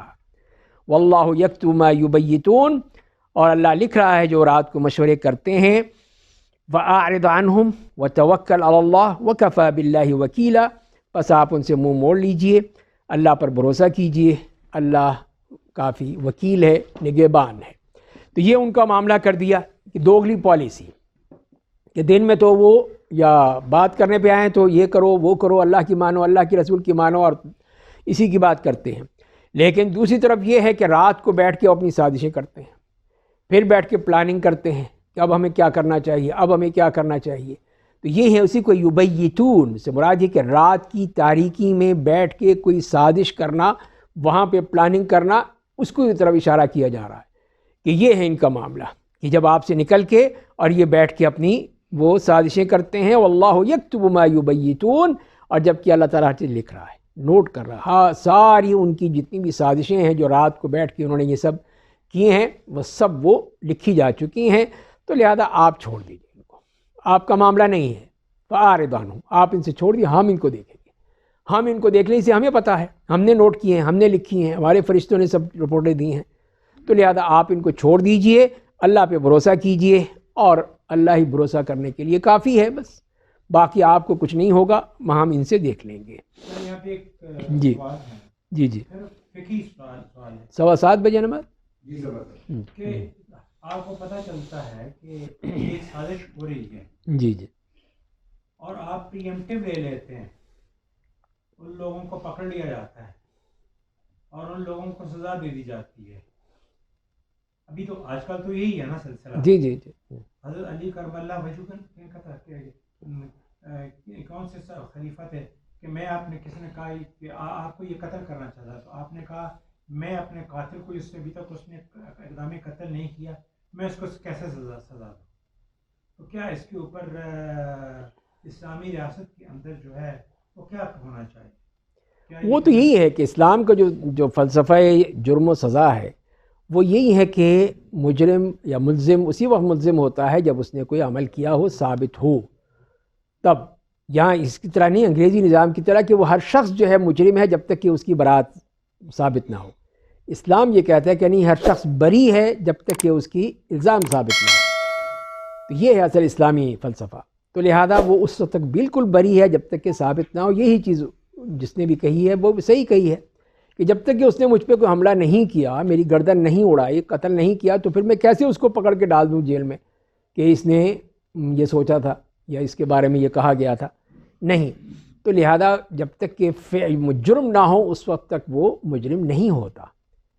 تو یہاں پر بھی جو یہ کہا جا رہا ہے، یہ ایک تو رسول اللہ صلی اللہ علیہ وسلم سے کہا جا رہا ہے، ان لوگوں کے معاملے خاص تناظر ہے جو اس میں کہا گیا ہے. وہ اس لحاظ سے کہ آپ کی اس میں کسی قسم کی کوئی ذمہ داری نہیں ہے، یہ ہم خود دیکھیں گے. اس لیے کہ اللہ یکتب ما یبیتون، کہ جو بھی وہ سازشیں کر رہے ہیں لکھ رہے ہیں، لکھی جا رہی ہیں، اللہ کے یہاں نوٹ ہے. اب اللہ تعالیٰ ان کو سے دیکھ لیں گے، ان سے ان کا معاملہ کر لیں گے. دوسری طرف جو آپ کہہ رہے ہیں وہ بات یہ ہے کہ جب ایک قانون کے شکنجے میں کوئی آتا ہے تو وہاں پہ اگر وہ الزام ثابت ہو جاتا ہے تو اس کو سزا دینی ضروری ہے. لیکن یہ ہے کہ صرف ہم یہ زیوم کر لیں کہ نہیں یہ جو ہے بہت ہی خطرناک آدمی ہے، یہ کرے گا وہ کرے گا، اس وقت تک اس کو نہیں کچھ کر سکتے آپ. ولا تجسسوا، تجسس نہیں ہو سکتا، اس کے پیچھے آپ وہ بندے نہیں لگا سکتے کہ جاؤ دیکھو یہ کیا کر رہا ہے. نہیں، جب ہوگا تو پھر آپ پکڑیں گے، پھر تحقیق کریں گے. پھر قانون تو بن گیا سر، قانون تو آپ نے بنانا ہے، یہاں پہ لوگوں نے بنانا ہے. اور وہاں پہ دیکھ کے آتے ہیں کہ جی فلاں دفعہ کہہ رہے تھے لوگوں سے پکڑ کے بند کر دیں، 50 دن کے لیے بند کر دیا، 60 دن کے بند کر دیا. کیوں جی؟ اس سے جو ہے وہ لوگوں کے لیے، انسانوں کے لیے خطرہ تھا، کے لیے جو خطرہ لاحق ہو سکتا ہے. تو ساتھ وہ کہانی بن جاتی ہے کہ جی یہ فلاں جگہ بیٹھے تھے انہوں نے یہ بات کی. ارے خیر وہ تو اب اصل چیز تو یہ ہے نا کہ جو شریعت نے جو اصول دیے ہیں اس کے مطابق ہی قانون سازی ہونی چاہیے، جو انتظام ہے. ہمارے یہاں تو کھچڑی پکی، وہی نا، ہمارے یہاں تو سب بکواس ہے. انگریزی مختار لیے ہوئے ہم نے، جی ہاں بالکل. جیسے آج کل MQ3 فلانا چل رہا ہے، مطلب یہ وہ انگریز بنا گیا جب وہ حکمران نہیں کر رہا تھا، بالکل، اور ہم نے اس کو ون تک نہیں کیا، اسی طرح چل رہا چلائے جا رہے ہیں، ہے، چلائے جا بالکل. دھن چلا رہے ہیں. جہاں ان کو فائدہ وہ ادھر سے لے لیا، جہاں شریعت سے فائدہ شریعت لگا لے لیجیے. جیسے آج وہ پہلے بات ہوتی قاضی صاحب لگے ہوئے جی نااہلیت جو ہے وہ زندگی کے لیے ہونی چاہیے یا 5 سال کے لیے. بھائی اسلامی جو شہادت کا قانون ہے لگاؤ، ختم. ہاں بس یہ دیکھو، ہمیشہ کے لیے فارغ ہے وہ. یہ پہلے تو وہی دوگلی پالیسی ہے کہ بھئی تمہارا قانون جو ہے کون ہے، اسلامی ہے یا وہ برطانوی ہے, امریکی ہے, فرانسیسی ہے, کون سا ہے, وہ تو ہم نے ابھی تک تعین نہیں کیا, اس کو تو ہم نے دیکھا ہی نہیں. اب بیچ میں ہم ٹانکے لگا رہتے تھے اسلام کے, وہ آ کے ریمنڈ ڈیوس مار دے ہمارے 3 بندوں کو, اور ہم نے اس کو نہ اس کے خلاف قتل کا پرچہ کیا نہ کیا, دیت لے آئے کہ دیت لے کے جان چھڑاؤ بھاگو, وہ بھی جھوٹی سبزیاں. تو یہ میں عرض کر رہا ہوں. پوائنٹ سر انہوں نے بڑا اچھا ہائی لائٹ کیا ہے کہ ایک جس بندے پہ اندیش ہے کہ بندہ جو ہے غلط کام کر سکتا ہے, اس نے کیا نہیں ہے لیکن کرے گا یا کر سکتا ہے, اور جو ہے وہ پوائنٹ ان کا بڑا ویلڈ تھا. وہی جیسے آتا ہے نا کہ وہ سیدنا عمر رضی اللہ تعالیٰ عنہ کا ہی آتا ہے یا کسی اور اسی طرح کے, وہ ایک گھر سے آواز آ رہی تھی, گانے بجانے کی تھی یا کچھ اور کی, تو وہ انہوں نے اس پہ ریڈ کر دیا, اس پہ اندر چلے گئے. انہوں نے کہا میں نے تو جرم کیا تھا, آپ نے بڑا جرم کیا, میرے گھر میں کیسے گھس گیا. یہ دیکھیے, اب یہ حق نہیں تھا, کسی کو حق نہیں تھا, ایک چیز گھر کے اندر ہو رہی ہے, اس کو بلا کے اس کو سمجھایا جا سکتا تھا, بتایا جا سکتا تھا, لیکن یہ کہ اس کے گھر میں جا کے اس کے کود کے آپ جا کے اس کو پکڑیں گے کہ رنگے ہاتھوں پکڑا جائے, یہ چیز جو ہے یہ غلط تھی. یہ شریعت اس کی اجازت نہیں دیتی آپ کہ آپ کسی گھر کی پرائیویسی جو ہے وہ پامال کریں. ہمارے یہاں تو کچھ ہے ہی نہیں یہ چیزیں, تو لہذا یہی کہ شریعت کا تو ہم نے شین بھی نہیں لگایا ہے. فرمایا کہ وہ جی ایک سوال سر ہے جو بڑے کتنے سوال کر چکے ہیں,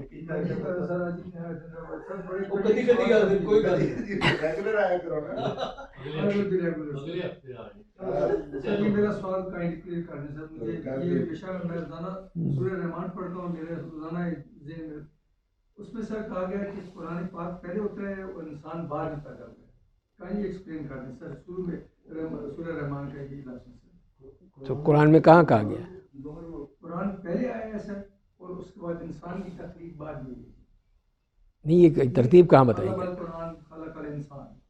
ہاں نہیں, یہ تو کوئی اس سے تو کوئی نہیں اس میں وہ ترتیب تو نہیں ہے نا. ایک تو ترتیب کا ہوتا ہے کہ یہ کہا جائے کہ الرحمن ثم خلق الانسان ثم انزل القرآن, اس کے بعد ثم کا یا فا کا جو عربی کا اسلوب ہے وہ ہے. یہاں تو ایک وہ ترتیب سے کو بتائی جا رہی ہے. جی ہاں, تو اس میں اس کی تسلسل نہیں ہے اس میں کوئی. جی ہاں, فرمایا کہ افلا یتدبرون القرآن, کہ وہ قرآن میں غور و فکر نہیں کرتے. ولو كان من عند غیر اللہ لوجدوا فیہ اختلافا کثیرا, اگر وہ غیر اللہ کی طرف سے ہوتا تو اس میں بہت زیادہ اختلاف پاتے. تو یہی منافقین کے مکر و فریب اور ان کی جو باتیں ہیں اس کے بارے میں جو بات بتائی جا رہی ہے, اس کے بعد یہ آیت آ رہی ہے, تو اس میں یہی بتانے کے لیے کہ اس سے قرآن کریم کی حقانیت ثابت کرنے کے لیے یا اس کو سمجھنے کے لیے اسی وقت ہوگا جب اس میں غور و فکر کیا جائے گا کہ وہ لوگ قرآن کریم کو کیوں نہیں پڑھتے, سمجھتے کیوں نہیں. جب اس کو پڑھیں گے تو پھر ان کی تمام جو مسائل ہیں سب سامنے آ جائیں گی, اس سے ان کو بصیرت بھی حاصل ہوگی اور بات بھی واضح ہو جائے گی. اس لیے کہ قرآن کریم کا جو معاملہ ہے اس کی جو صداقت ہے وہ اسی لیے ہے کہ پہلی بات تو ہے کہ اپنی فصاحت و بلاغت کے اعتبار سے وہ بہت ہی ایک اونچی چیز ہے, اس میں کوئی شک نہیں کر سکتا. اور دوسری بات یہ ہے کہ امور غیب کی جتنی بھی خبریں ہیں وہ قرآن کریم دیتا ہے اور کوئی نہیں دے سکتا. ساری غیبی باتیں جو ہیں وہ اللہ تعالیٰ نے بیان کر دی ہیں. اور تیسری بات یہ ہے کہ ہر قسم کے اختلاف اور تناقض سے بالکل پاک ہے, اس میں کوئی بھی اختلاف کی بات نہیں ہے. وہی چیز یہاں بیان کی ہے کہ اگر وہ غیر اللہ کی طرف سے ہوتا, اللہ کے علاوہ کسی سے ہوتا, لوجدوا فیہ اختلافا کثیرا, تو اس میں بہت بڑا اختلاف پاتے ہیں.